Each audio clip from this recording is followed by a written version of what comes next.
Кез келген елдің болашақ бағыт-бағдары мен даму қарқыны білім саласына тікелей байланысты.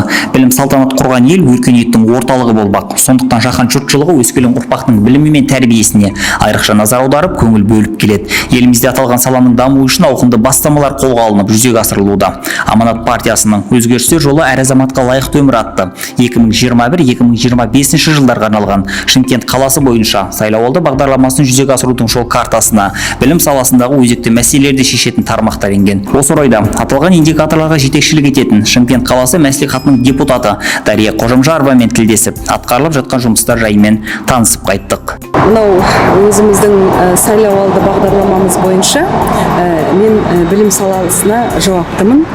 Біздің Шымкент қаласы бойынша жалпы білім бағдарламасы және қабылданған білім саласына байланысты. Енді бұл бағдарламаға байланысты қазір ешқандай бір қатты орындалмай қалатын индикаторлар жоқ деп есептеймін.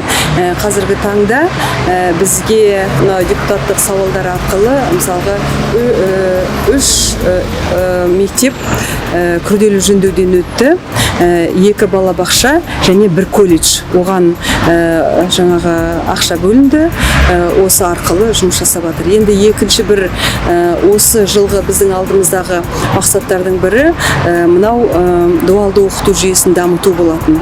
Оған 68% индикатор бойынша көрсеткіш көріліп отыр.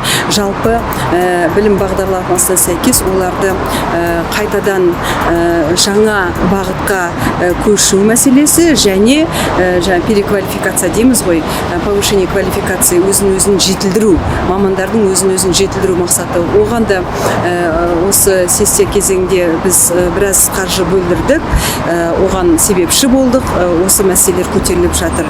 Және енді 2025 жылға дейін бізде мынау көп ауысымды мектептер бар. Қазіргі таңда 7 көп ауысымды мектепті біз бір ауысымды мектепке ауыстырып үлгерді қазіргі таңда.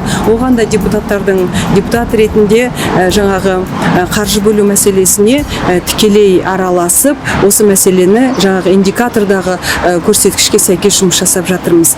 Енді 2025-ке шейін 5 мектеп қалып отыр, оның уақытысы бар. Ол бойынша да қазір біз күнделікті жұмыс жасаудамыз, бақылауда, былайша айтқан кезеңде.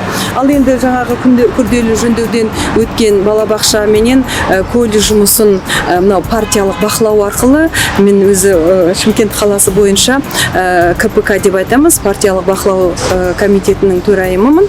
Осы жерде де өз тарапымнан оны күнделікті бақылауда ұстап отырамын. Ол өте қажет мәселе деп есептейміз. Жалпы біздің сайлауалды бағдарламасына байланысты өзіміз сол индикатор бойынша есептеген жылдарменен келе жатырмыз. Бір қауіп аса бар деп айта алмаймын, дегенменен күнделікті жұмыс жасап жатырмыз.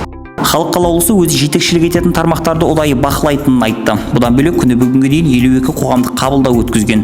Оның 17-сі оң шешімі тапса, 26-сына заң аясында түсіндірме жұмыстарын жүргізген. Қалған түйткілдер қазіргі уақытта қаралып жатыр. Мәслихат депутатының 106 отбасының баспаналы болуына ықпал еткенін де айта кету керек.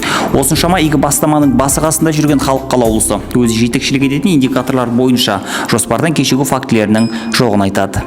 Қорыта айтқанда, сайлау алды бағдарламаларының индикаторында сәйкес, жол картасындағы сәйкес орындалуы 100% деп айта аламын, және оның ешқандай қаупі қатері жоқ екендігін мен халыққа тағы да жеткізгім келеді.